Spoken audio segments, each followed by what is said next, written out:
إبراهيم إنك حميد مجيد اللهم بارك على محمد وعلى آل محمد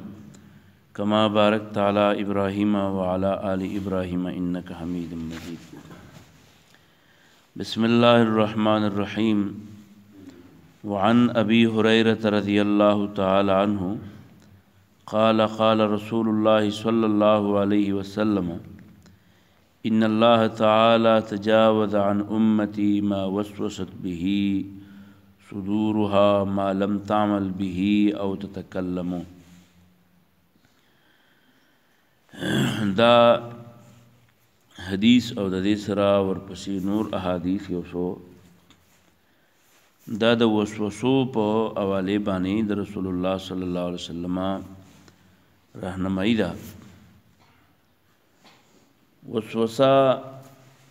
بنیادی طور انسان چې کله خپل فکر او سوچ کې اختی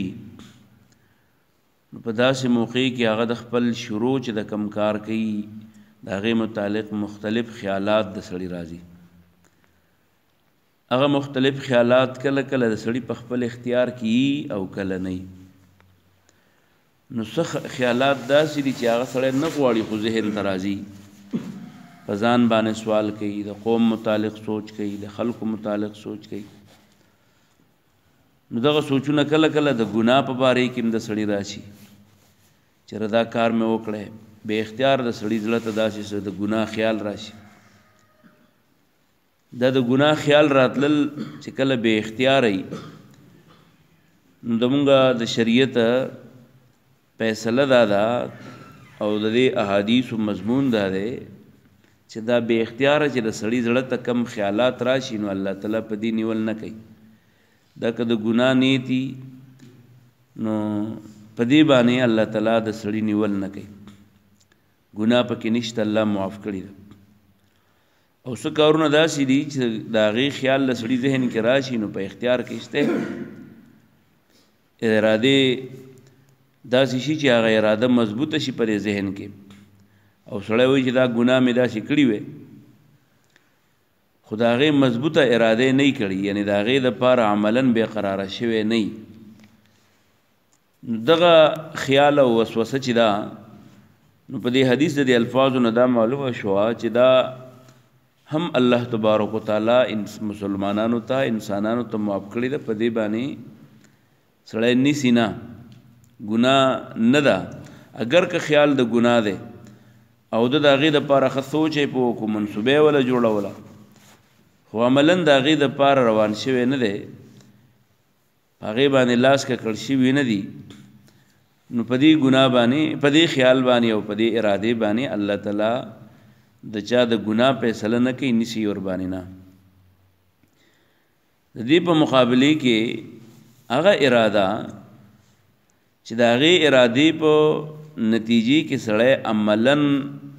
د خوند محسوس کولو نه وروسته عملاً روان شي او د هغې دپاره بېقراره شي. انساني طبیعت او د خپل زړه چې دی نو هغه په خبره باندې ونښلي، د هغې نه نفرت او کراهت اړولې راځي نه، دی روان دی خو داسې څه خارجي داسې یو خوی راغی، یو ګناه کول غوښتل خو څه خارجي داسې څه عمل راغی او داسې باعث راغی چې د هغې په وجه باندې د هغې نه منع شو. مثلا چا ولیدو نو دی منع شو نو ویې نه کړی شو، یا چا پې آواز وکړو یا د چا خاطر یې وکړو او د هغې په وجه باندې ګناه یې ونه کړه نو دغه خیال او دغه چې دی دې ته عزم ورته وایي. بیا په دغې باندې الله تبارک وتعالی نیوکړه ګوره چې کوي نو د هغې هم الله تبارک وتعالی ګناه هغې پورې نه لیکي تر څو چې عملاً د هغې دپاره قدم نه اوچت کړی. په دې وجه باندې دا خیالات چې ذهن ته راځي په دې خیالاتو باندې الله تعالی یو مسلمان ګناه نه لیکي. خود د رسول الله صلی الله علیه وسلم څه ملګري دي، هغه د رسول الله صلی الله علیه وسلم خوال راغلی دي او تپوس یې ته کړی چې یا رسول الله صلی الله علیه وسلم زمونږ په زړه کې داسې څه خیالات راغلي وو چې هغه مونږ په دې خولې اوس بېرته نه شو ویلی. نو چې په دې به الله تعالی موږ نیسي که نه زموږ ایمان شته که نشته ایمان رانه رخصت شوی دی ځکه مخکې م حدیث لوستی چې په بعضې ګناهونو دوران کې د سړي نه د ایمان اوچتېږي نو رسول الله صلی الله علیه وسلم ورته وویل سم خیال و ستاسو دا خیالات چې په زړه کې رال نو وروسته م بیا نفرت شوی و که نه هغه تاسو اوس وایه چې یاره موږ هغه په خولې باندې نه شو ویلی نو آیا دا څیز تاسو په زړه کې محسوسوو دا کراهت او دا ناخوښي م محسوسوله نو هغوی ورته ویل او ځکه خو ستاسو خواله رالو که نه رسول الله صلی الله علیه وسلم ورته جواب ورکړو دقه ایمان دی چې دا په ګناه باندې ستا په تندي قوت راځي د غلطو خیالاتو په وجه باندې ته ځان ملامته کې خفه کېږي بس دا بنیادي طور د ایمان تقاضا او د ایمان هغه دغه چې چنګاري چې و هغه سپرمغۍ چې ستا شته بس د دغې نه چې ته منع شوې په دقې باندې وسوسې او خیالات چې دي هغې باندې تاسو الله نه نیسي په داسې حالاتو کې چې د سړي په ذهن باندې اختیاري دی او که غیر اختیاري دي داسې خیالات راځي وسوسې راځي د شیطان د طرف نه بل یو حدیث دی هغې کې رسول الله صلی الله علیه وسلم فرمایي د هر انسان سره یو شیطان دی او یو وسه ملایک دا ملائک وته د خیر کارونه خي او دا شیطان وته د ګناه کارونه خي رسول الله صلی الله علیه وسلم نه ملګری ته پوښتنه کوي یا رسول الله صلی الله علیه وسلم نو ولې د هر انسان سره چې نو تاسو سره هم شیطان شته نو هغه ورته یو د ما سره هم شیطان شته خو زه د شیطان د حملو نه محفوظ یم شیطان په ما سر نشي کولی نو رسول الله صلی الله علیه وسلم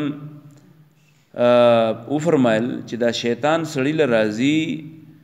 او دا خیالات وته دون ډیر راځي چې کله وير دا شی بچا پیدا کړی دا شی بچا پیدا کړی دا شی بچا پیدا کړی او دون حتی ور چې په اخر کې وي چې الله بچا پیدا کړی نو رسول الله صلی الله علیه وسلم فرمایي چې دون حتی تاسو دا خیالات ورسی او گمبیر شي او تاسو په ذهن کې خلجان پیدا کی نو په داسې حالاتو کې د دین د بچ کېدو مختلف طریقې اختیار کړي یو طریقه الله تعالی په خپل په قران کې فرمایي چې اما ينزغنك من الشیطان نزغ فاستعذ بالله کله چې تاسو تر شیطان د طرف نه دسته وسوسه ورسي نو فورا اعوذ بالله من الشیطان الرجیم دا وای نور البادم شته د شیطان نه پناه وغواړه نو په دې باندې به الله تعالی تاسو شیطان د حمله نه بچ کی او هغه وسوسه به ختم شي او معافي به درته هم وکړي خو کله سړی اعوذ بالله مو وایي کلمه مو وایي خو سړی منع کېږي نه مسلسله خیالات ذهن ته راغورځېږي نو د هغې دپاره علما مختلفې طریقې ښیي یوه طریقه ورله دا ښیي چې یو بله داسې خبر راواله چې د نیکۍ او په هغې باندې یکسویي شروع که په هغې سوچ شروع که دا غلط خیالات به دنه په خپله لرې شي که په دغې هم نه کېږي نو بله طریقه دا ده چې دې ځای کې ناست شي د دې نه پاسه بل ځای له لاړ شي چې بل ځای له لاړ شي په خپله به خیال به بدل شي بل څه سوچ بدل راشي او که دغه نی نو د نیکۍ په داسې سکار کې مصروف شه چې دا شیطان ستا د خوا نه وتښتي نو بل څه کار به شروع کړي ځکه چې شیطان چې دی نو د حدیث کې راځي رسول الله صلی الله علیه وسلم فرمایي چې شیطان د انسان سره دونه جوخ دی څنګه چې دای نه د انسان نه جدا کېږي نه دغه شان د شیطان د انسان سره مستقل دننه ناسي ورسره او د انسان په دې بدن کې داسې ګرځي لکه څنګه چې نه پکې ګرځي نو د شیطان د وسوسو نه سړی نشي خلاصېدی نو دا مختلف تکنیک ورسره استعمال کړه نو پیغمبر علیه السلام فرمایي حتی دا چې دا انسان کله بچی پیدا شي نو دا بچی د مور د ګېډې نه چې را پیدا کېږي په دغه ټیم کې هم دی چې را کمجاړي دا شیطان په دغه ټیم کې هم دا ماشوم دغه کوي دا تنګۍ را تنګۍ د دې دپاره چې دا جړول چې دي نو د جړا په دوران کې د سړي د مور نه دغه شان د پلار نه د هغې د خولې نه مختلف خیالات راتلی شي نو دا هم د شیطان د ورغلا وهلو د وجې نه او د شیطان د تنګولو د وجې نه دا ماشوم جاړي په دنیا کې صرف یوه ښځه ده مریم چې د حضرت عیسی علیه السلام مور ده د هغې متعلق پیغمبر علیه السلام فرمایي چې هغه د شیطان د ټونګو نه ازاده وه نور هر ماشوم چې دی نو چې کله پیدا کېږي نو د اول وخت نه هغه شیطان په خپل اثر کوي دا مضمون و الفاظ دا حدیث داری عن ابی هریرة رضی اللہ تعالی عنہ دا حضرت ابو هریرہ رضی اللہ عنہ روایت دے قال دے وی چې قال رسول الله صلی اللہ علیہ وآلہ وسلم رسول اللہ صلی اللہ علیہ وسلم فرمایلی دی ان اللہ تعالی بیشک اللہ تعالی تجاوزا اغا معاف کړي دی عن امتی زما امتا ما اغا خبر وسوست چې خیالات اوړي راوړي به وسوست به چې اوړي راوړي هغه صدورها د هغې سینې د هغې زړونه ما لم تعمل ترڅو چې عملا شروع کړي نه به هغه او تتکلم یا هغه خبره د خلین راایستلی نه. وعنه د دې حضرت ابو هريره نه روایت دی وی جاء ناس رال خلق من اصحاب رسول الله صلی الله علیه وسلم د رسول الله صلی الله علیه وسلم د خوانه داغه خواله رال داغه ملګری فسالوه نو عملګرو د پیغمبر صلی الله علیه وسلم نه تاسو کو چې ان نجدو منګه محسوسو په انفسنا په خپل ځل کې ما هغه خبره یتعاظم چې هغه غټ غټ ګناهونه دي یتعاظم احدنا چې په من کې هر ملګری هغه غټ ګناه غني ان يتكلم چې هغه د خلینا خبر وباسي به هغه قال نو پیغمبر علیه السلام ورته او قد وجدتموه ایتاسو په ځل کې دا محسوسوي چې دا کار د ګناه دی. قالوا غیوه نعم او یا رسول الله صلی الله علیه وسلم. قال نو پیغمبر علیه السلام وته ذاک صریح الایمان دغه صفا ایمان دی دا د ایمان هغه نښه ده. وعنه دغه حضرت ابو هريره بل حدیث راوی روایت دی هغه فرمایي چې قال رسول الله صلی الله علیه وسلم یاتی شیطان راضی شیطان احدکم پتاسو کې یوتنتا فیقولون خیالات ورته څه وراشي چې من خلق کذا پلانې چا پیدا کړي من خلق کذا دا پلانې شي څنګه پیدا شوی حتی تر دې یقول چې دا انسان دسی وي چې من خلق ربک دا شیطان داغه په خله دا دغه چې من خلق ربک چې دا رب چا پیدا کړي فاذا بلغه کله چې دې ته ورسیږي چې د الله تعالی متعلق سوچ شروع کی داغه متعلق خیالات شروع شي نو فلیستعذ بالله نو بس د اعوذ بالله و ولینتهی او د دینه دی منشي. دغه شانې حضرت عبد الله ابن مسعود رضی الله عنه هغه فرمایي چې قال رسول الله صلی الله علیه وسلم ما منکم من احد پتاسو کې د څوک نشته الا وقد وکلا مگر مقرر شوی دی به په باندې قرینه داغه ملګری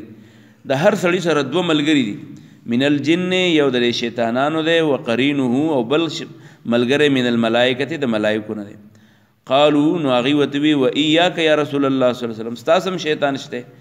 قال نو پیغمبر علیہ السلام ورته او ایا ذما ثم شیطان شته ولكن الله لیکن الله تعالی اعاننی علیه الله دما مدد کړی داغه په مقابله کې په اسلمانو دغه نه محفوظ او بچ پاتې کړی شوی ما فلا یامرنی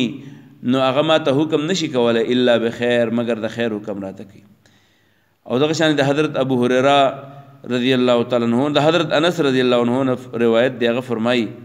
چې قال رسول الله صلی الله علیه وسلم ان الشیطان شیطان یجری د چلیږي من الانسان په د انسان کې مجرى الدم په شان ته چلیدو د یینه. او د حضرت ابو هريره روایت دی رضی الله عنه هغه فرمایي چې ما من بنی آدم نشته یو بنی آدم چې دا هغه مولود چا پیدا کیږي الا مگر یمسه تنگئی اغل را ټچ کوي اغل را الشیطان و شیطان هین کله چې یولدو د پیدا کیږي په دغه ټیم کې شیطان په دبان خپل ټونګوي فیستهلو نو دا ماشوم چې دی نو دا چغي وي اواز کوي صارخن په چغه وهل ممس الشیطان د شیطان د تنگولونه غیر مریم و ابنها